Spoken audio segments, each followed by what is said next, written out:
go, folks.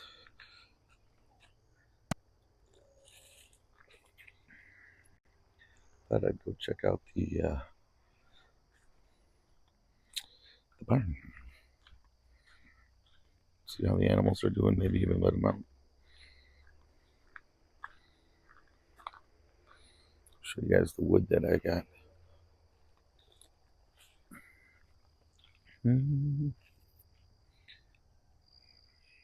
So this is what I was able to get cut up yesterday quite a bit. And considering I was just kind of doing it as filler work, but I think I'll come back and work on it today as well. Try to get some more cut up. What's nice is it's dry already. This stuff can go right into the fire pit or into the fireplace, either or.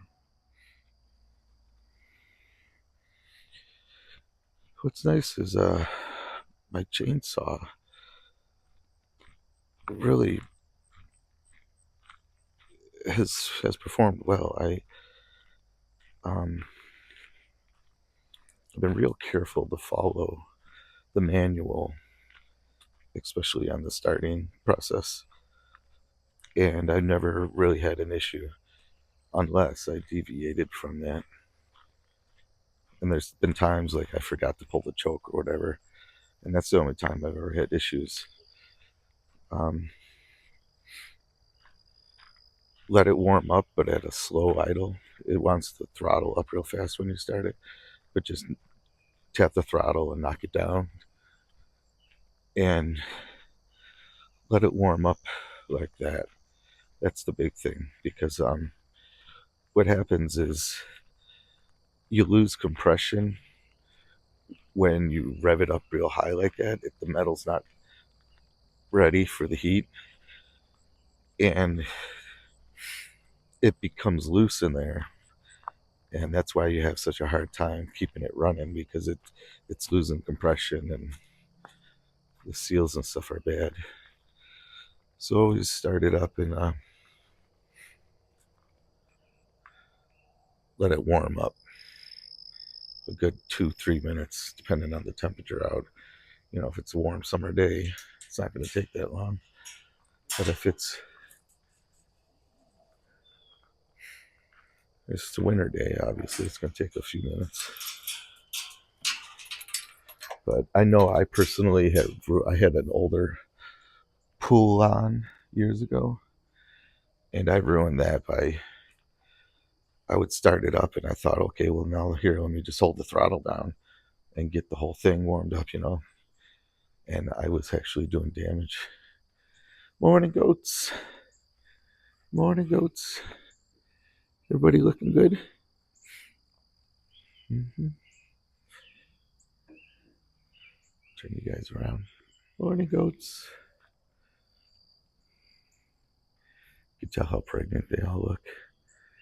Little Meg, Bella, Billy in the middle there, Cinnamon, the white girl, Tansy, the brown in the back, and the dark brown with white spots is Trouble. Almost there, ladies. You've done a great job so far. Proud of you. Won't be long. You'll be having little babies and you'll all be mamas, and it'll be wonderful for everybody. Let's get set up and do the chickens right quick.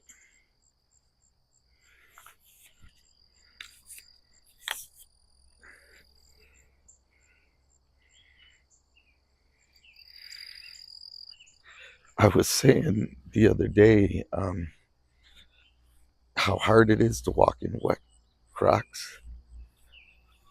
They they really slide around on my feet. So when I'm walking through the grass, it looks like I'm kind of shuffling my feet. It pretty much is because of that. They're starting to. Hey, chickie chicks. Good morning, chickie chicks. Come on. Come on, girls. Beautiful morning. So I brought myself up a cigar and a fresh cup of coffee. Thought I'd find a good spot to set up and maybe do some talking.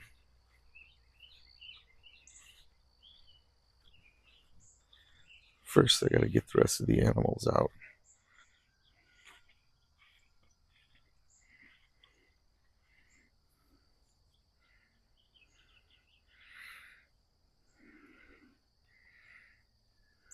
Good morning, YouTube. Set my coffee down. Oh, I got the animals all out. Just waiting for Cupid to come by so I could feed him. And in a few moments, I'm going to walk over and get the goats some fresh hay.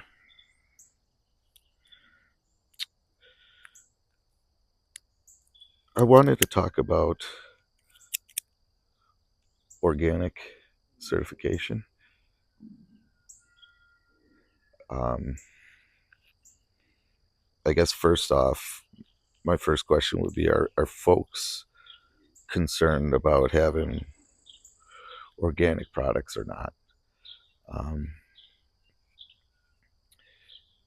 you got to be kidding me, Steve. I'll be right back.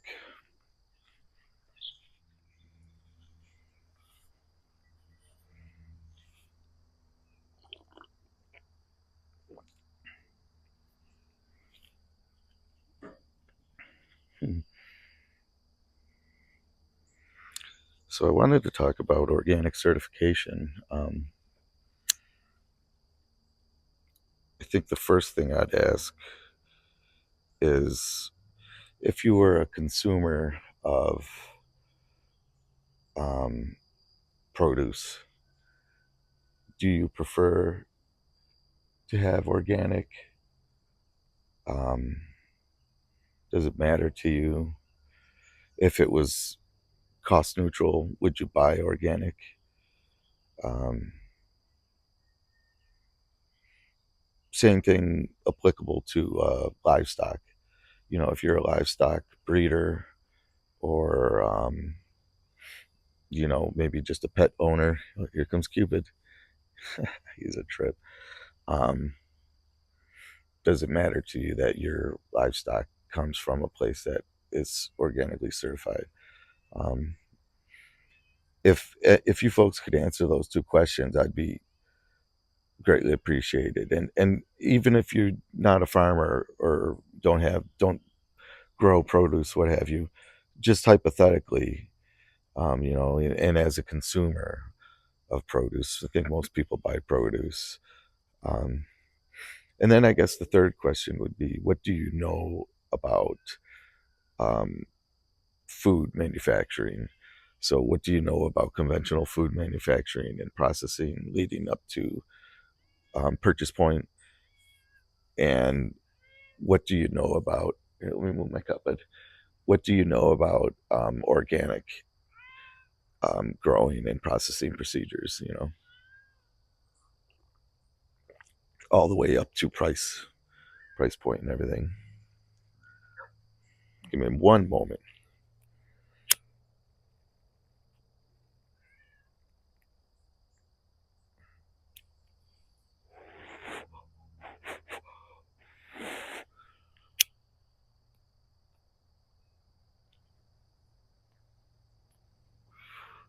No, I don't have a butane.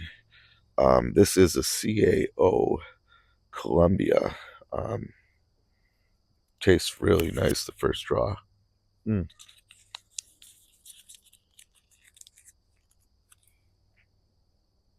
Wow, that's what I've been looking for actually out of this grouping.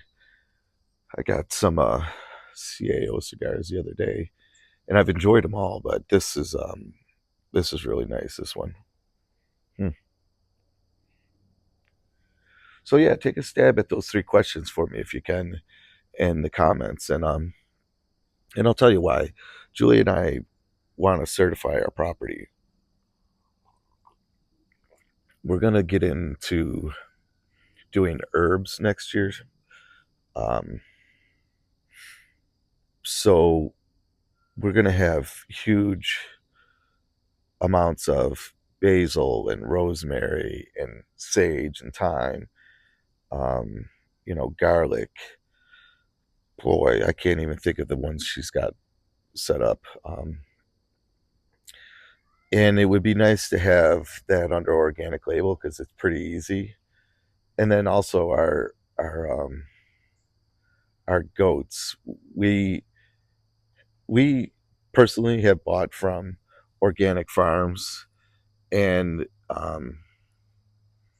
we appreciate the product that comes from it. In our experience, the goats are just better goats. There's a if you're willing to go through the process of being organic and what have you, chances are you're committed to the organic process. It's just um, it just makes sense. You just get such a better animal, and you can charge about 30% more. So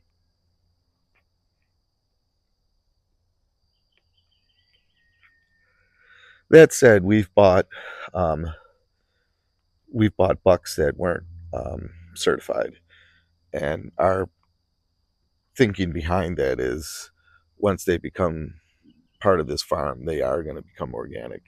They're going to get an all organic feed. Their vaccinations will be okay to be used on organic processes. So I understand. Oh, I left my bottle of water over there, and the goats are checking it out. Oh, she jumped. But yeah, I totally understand both points of view. Our perspective is we're doing this already. We bring all organic feed, and we bring all natural hay in. Um, the vaccines, like I said, that we use are compliant with the organic policies. USDA certified policies, organic. So for a few $100 a year, we can potentially make 30% more off our animals. So this year, for example, if we sold all our kids, we'll probably get somewhere between 3,000 and 3,600. Um, maybe if we have more kids, more, about $600 more, depending. So um, they're all registered USDA or USGA, United States Goat Association, I believe it's called. They're all registered through there, and then they'll be coming off an organic livestock farm. We could potentially see $800-900 up, for a good animal. Just so you know, when these animals get into show and they become award-winning animals, their offspring sell for thousands of dollars. The previous buck we had, named Thriller, had two offspring that sold for tremendous amounts. One was a $14,000 buck, and I believe the other one was 30,000. So now those people were paying for the show quality of the buck and the availability of being able to sell the sperm and things out to other people. You think about how many goats you can inseminate over the course of a buck's lifetime. That's where the value really starts to come in. Another example would be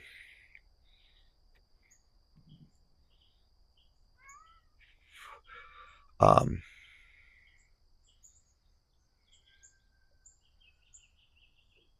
I was trying to think and I totally lost my train of thought there.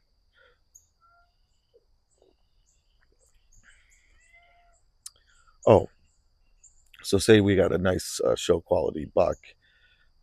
We can stag him out and make, three, four, five, $600 a time.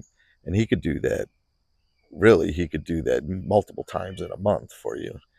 Plus, you could freeze his sperm and sell. They sell little tubes for artificial insemination. Hang on, but you got a tick. Hang on.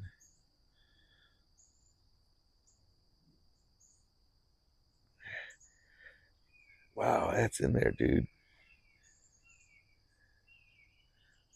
It's not. It's thankfully it's not a tick. It's a one of those burrs. He really wants to eat. I don't blame him. We'll go feed you in a minute, but all right, just chill. I know you've eaten much later than this, so his little white toe. He's got one little white toe on his front left paw.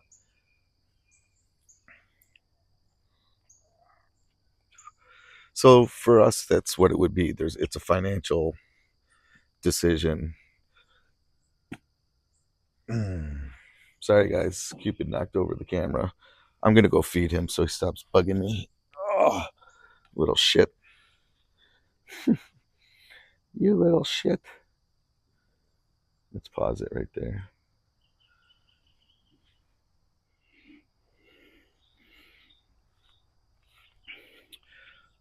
So Cupid's fed, but I'll reiterate, like, those questions in the beginning.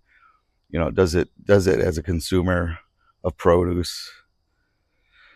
How about as a consumer of livestock? How do you feel about that? And then, really from our standpoint, it it's a monetary thing.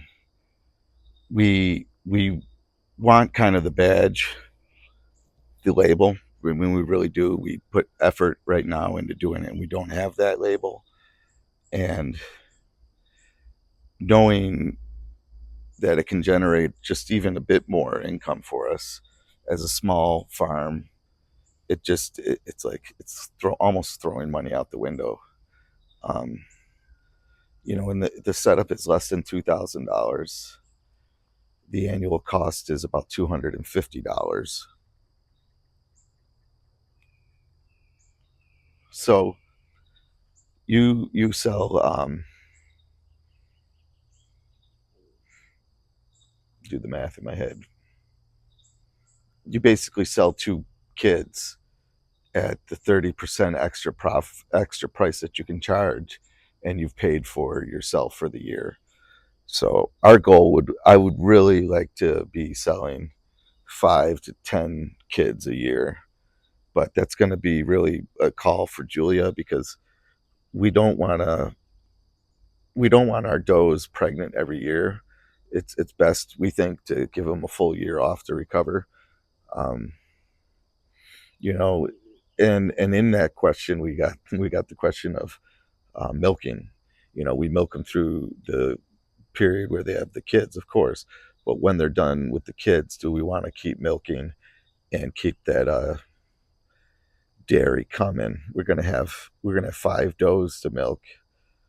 Certainly doable, but what do we do with all that milk? Um,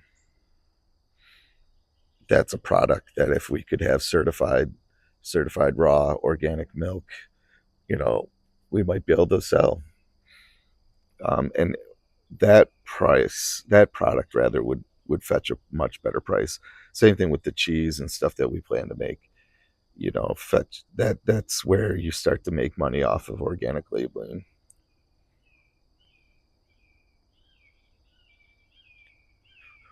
And I get it. Everybody has their own opinion on organic, and a lot of people don't prescribe to that philosophy at all. And I totally get that. I'm just asking you to put yourselves in our place, knowing that, like, knowing that we do everything necessary now just simply because that's how we want to manage our farm. That said, do we just pay the little bit extra, deal with a little bit more hassle, and get the certification? Um, just a thought. We're sort of kind of expanding right now. We're about to have a whole bunch of new goats. We'll definitely keep probably about a third of them. Um, we're switching over from produce to herbs. We're going to keep produce for ourselves, but we're going to do a big selection of herbs, um, and just do selling of different sprigs. We could sell plants. We could sell it minced up, however folks want it. We thought that was a nice, easy way to wade into the water of selling our organic stuff. And then, like I said, we would later on have milk and cheese, which are difficult, but we can do it. We can do it.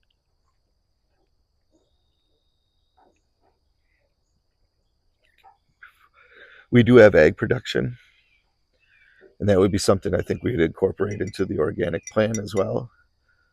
And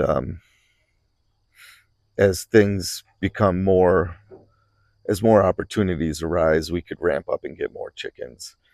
And I think, I still want to keep them open and free range. For one, you have to under the organic policy. They got to have a certain amount of outdoor time and range time. Um, I just would have to do something serious about the predator issue, which means kill the predator. I've tried everything. Um, I guess I could try trapping again. Yeah, I could try trapping again, but the thing is, if it's the fox like I think it is, it's not dumb and it may not fall for the trap idea. But I guess I've thrown around a lot of stuff. But do me a favor, answer those hypothetical questions for me if you could. I'd appreciate it, and I'd just be curious what people's frame of thought is on everything. And as Julie and I get closer to deciding what we want to do, I'll probably have more accurate numbers on how much things cost and how much profits we could make, you know. But I'm going to stay up here and enjoy this cigar and my coffee and maybe just wander around the gardens for a little bit. And then we'll get started on the day. Thanks for watching, folks. I hope you have a great day and hope you have a great weekend. Have a good